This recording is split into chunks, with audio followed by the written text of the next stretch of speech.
Parang ano yun? Ang daming nagsasabi na hindi mo kaya. Kasi hindi naman talaga.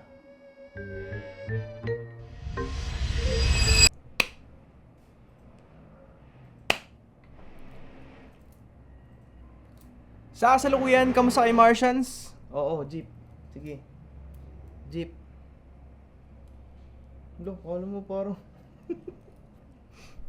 Okay, sa kasalukuyan, kamusta kay Martians? Welcome back to the 365. Ano ba naman yan? Jeep na naman? Ayaw ko pagbigyan mag-intro.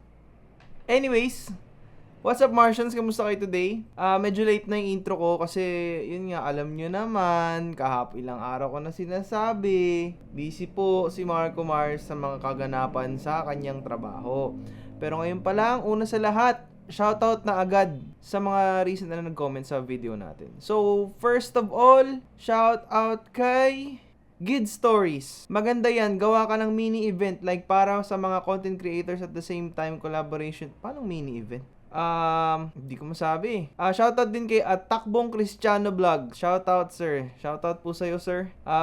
Also kay CK Cine, love you boss, thank you. Shoutout din sa'yo. Sir Franz Joseph, maraming salamat sa madalas na pag-shoutout. More power to 365 syempre. Maru Ashley, solid. Parang napasama ako sa shoot bigla. Binabasa ko lang yung mga comments na mga hindi ko pa na-replyan. So, I guess yun yung mga shoutouts natin today. So, alam nyo na, ngayon pa lang sa mga shoutout ko, I'm sending you guys nothing but blessing and abundance. Of course, kung ready ka na. Kung ready ka na para sa pinapangarap mo, ito na yung sign na yun. Ito na yung dapat na mangyayari na yun. Onting tiis pa, onting sipag at tiyaga pa. Mangyayari na yan. Tiwala lang. Pag marunong ka magtiwala at marunong ka maniwala, may mangyayari. Yun lang masasabi ko.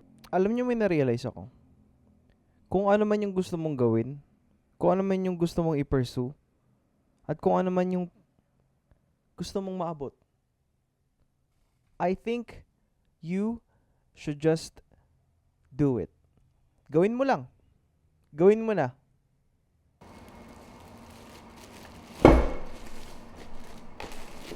So may dumating tayong bago na hindi ko naman siya in-unbox kasi hindi naman siya kailangan i-unbox. Pero testingin natin to ngayon. Siguro pang ilang ko na to? 1, 2, 3. Pang 5 softbox ko na to. Pero ibang klase naman kasi to, softbox na. Ito na naman siya, Ambitful. Nadala na ako actually sa Ambitful. Pero okay naman kasi siya. Ang hindi lang maganda sa Ambitful, itong mismong case niya. Hindi matibay. Kasi once nang baklasin mo lahat to, mahirap na siyang ibalik. Kaya kailangan parang, ano mo yun? Teka guys. This is the PA way of assembling your softbox.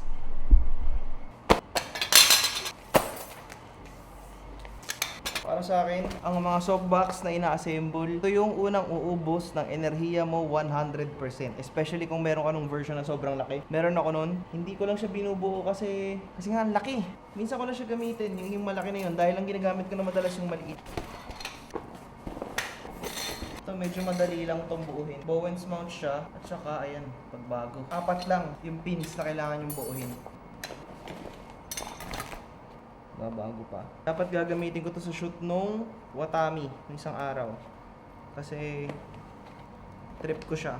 Especially ngayon lakas ng loob ko mag-shoot ng mga may salamin dahil may CPL filter tayo.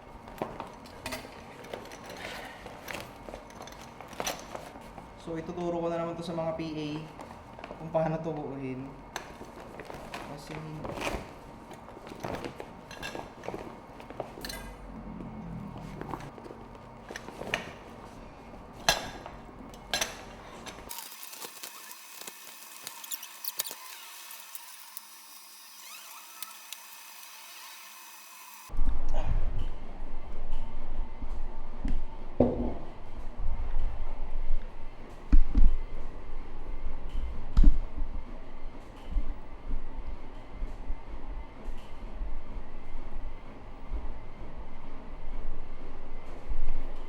okay, so honestly bukas, excited na ako sa ganap natin.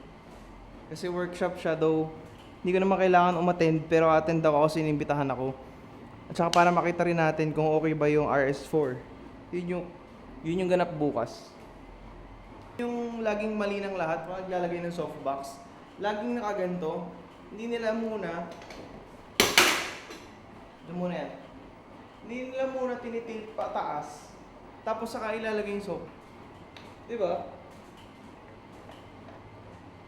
Bakit mo kailangan ilagay ng paganto, tapos iti-twist mo, tapos mahihirapan ka lang din?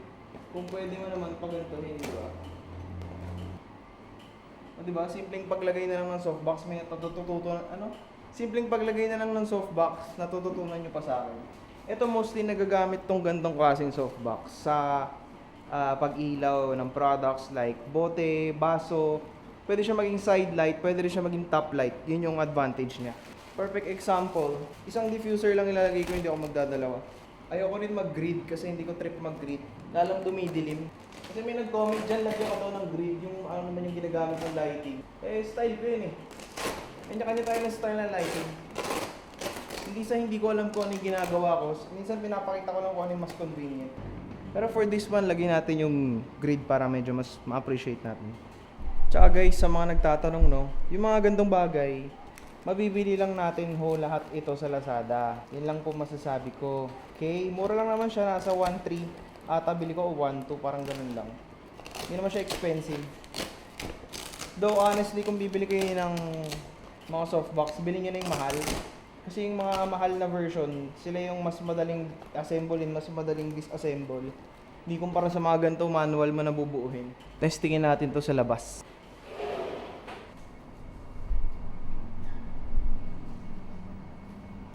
Tatayo ko lang yung camera. Tignan nyo ah.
Yes, Silvino. Kita mo ang daming sa lighting. Okay guys, so with a softbox like this, I think ito yung rectangular grid. Hindi ko alam specifically kung anong tawag sa kanya, pero ito siya. So with a rectangular grid, this will basically allow you to achieve shots like this, lighting styles like this. Pwede rin kayong for product photography, actually magagamit nyo siya for product videos and for like something that will make things a little bit more intense, di ba? Ang angas, oh. Sino ka ngayon para husgahan ako? Palit tayo lens. Tignan nyo ah. Ang angas. So, ito yung magiging effect ng mismong lente ito. Sa mismong ano na to, lighting setup na to. Kita nyo naman, sobrang dark, diba? Sobrang intense. Today, meron akong gustong i-shoutout na nag-comment sa Facebook page ko na hindi mo maintindihan kung harsh ba siya or what. Pero mukhang nanonood din pala siya ng vlog. So ito lang masasabi ko. Concept PH. Nag-comment siya. Okay na yung ganitong content mo, Lods. Pansin mo naman siguro na mas marami kang engagement pag ganito. Hindi yung mag-i-explain podcast ka pa. More power, Lods. What is love, baby? Yun ang masasabi ko sa'yo. Wala kang pake kung nagpa-podcast ako at nag-i-explain ako dahil una sa lahat, hindi para sa'yo ang content ko. Pangalawa, kung nanonood ka sa YouTube channel ko, ibig sabihin may oras kang makinig. Pangatlo, kung inggit ka sa progresong meron ako sa ginagawa ko, ito lang masasabi ko sa'yo, dapat umalis ka na dyan sa kinauupuan mo at simulan mo na ang buhay mo. Kasi alam ko na may pangarap ka sa buhay. Pero sayang naman yung oras mo kung ang gagawin mo lang sa internet mag-spread ka ng hate. Dito sa channel na to, I'm sending nothing but blessing and abundance sa lahat ng taong tunay na nanonood ng mga ginagawa kong video.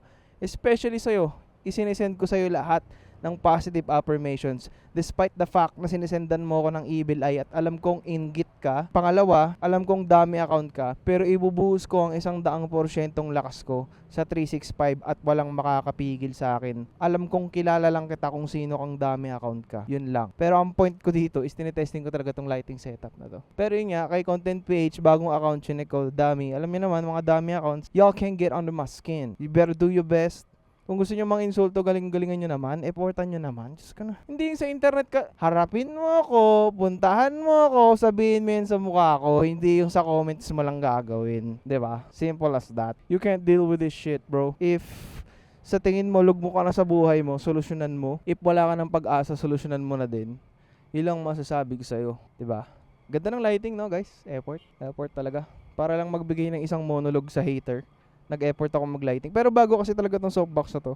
Ayun, tumatama siya. Pwede rin kasi ito gawing hair light. Bukod sa pwede ako mag-key light, may hair light dito para mailawan maiging subject. Tsaka mukha tayong dito, Freddie Mercury. Oh. Tignan nyo may gagawin akong something. Tignan nyo. O, diba? Pwede kong i-clone yung ulo ko. Ewan ko kung nag-work, pero yun yung type of shot na pwede natin gawin. So, bukod sa products, yan, pwede tayo mag-reveal ng mga product, diba? Galing. So, ito yun. Ito yung mga pwede natin gawin. So, ito naman siya kapag nasa isang sample na talking head. Yan, di ba? Well, okay naman din. Try natin tapalan ng lot. S-log 3 gamma 3 sin. Pwede siya, guys. Yan nga lang kita. Sobrang harsh.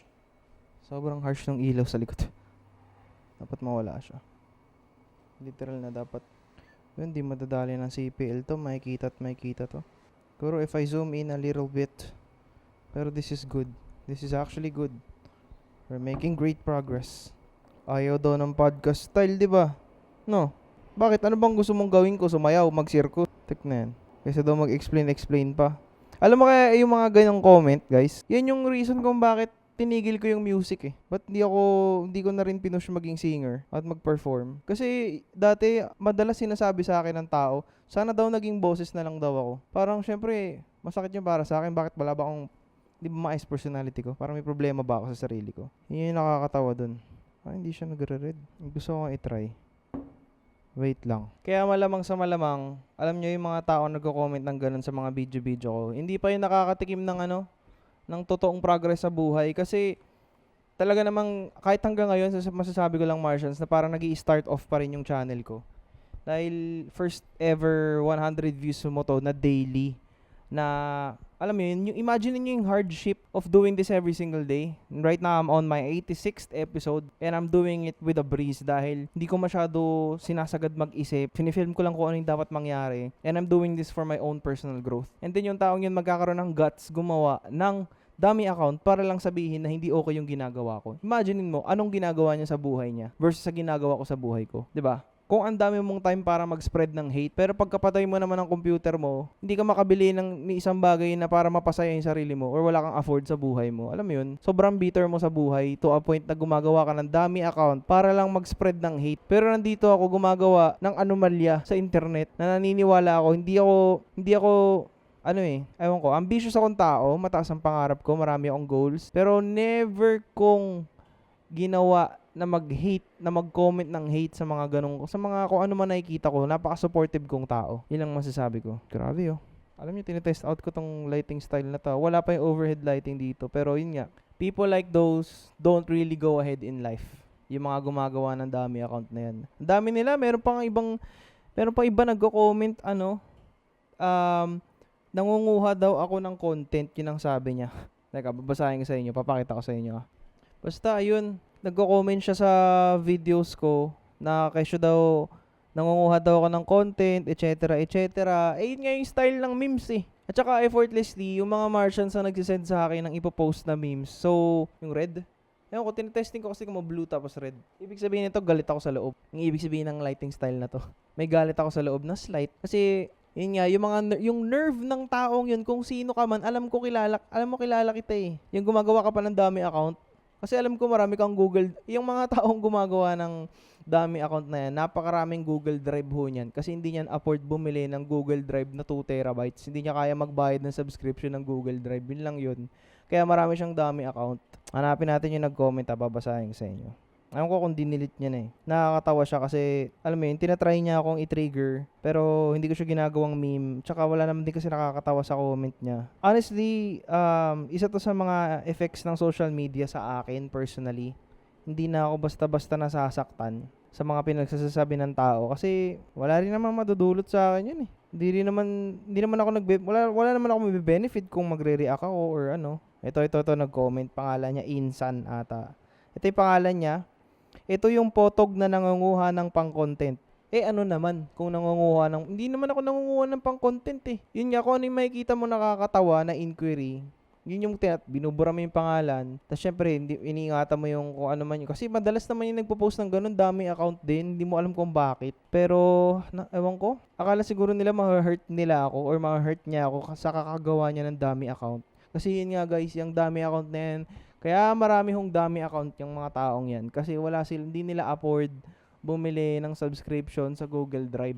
Napakasimple lang. Teka lang, baguhin ko yung lighting.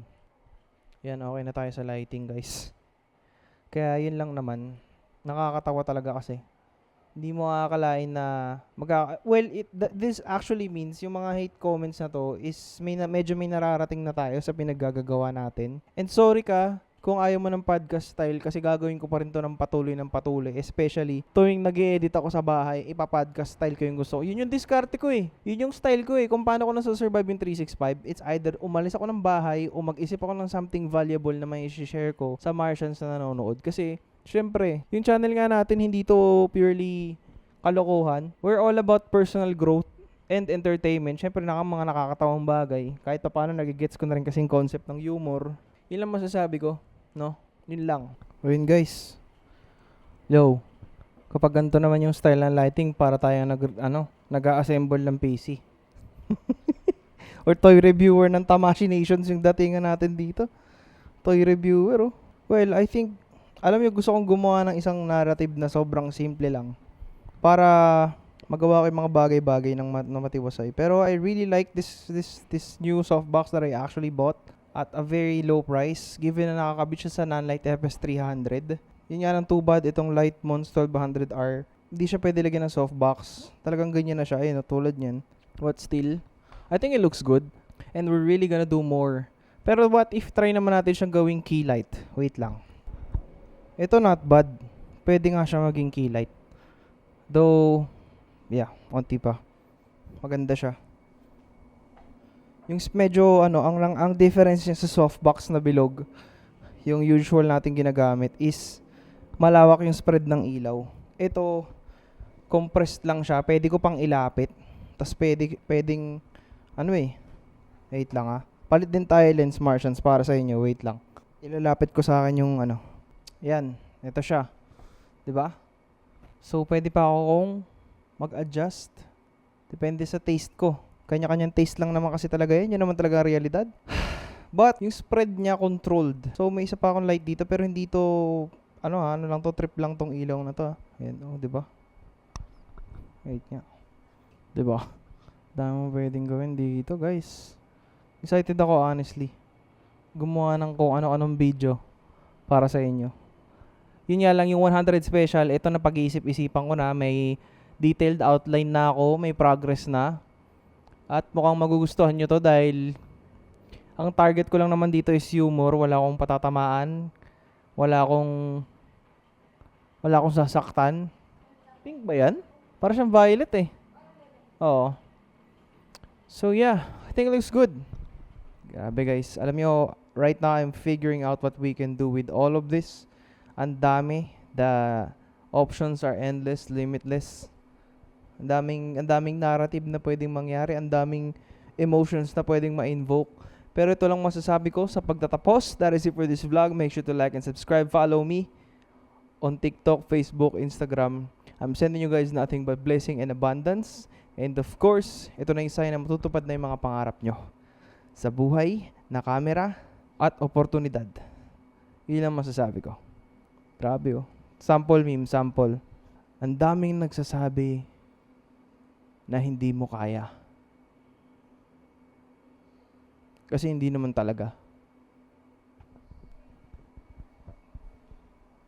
How to get rich as a videographer in 2025.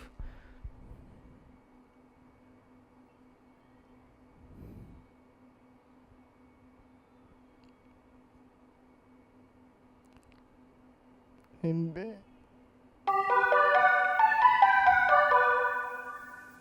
Hindi ko na malap.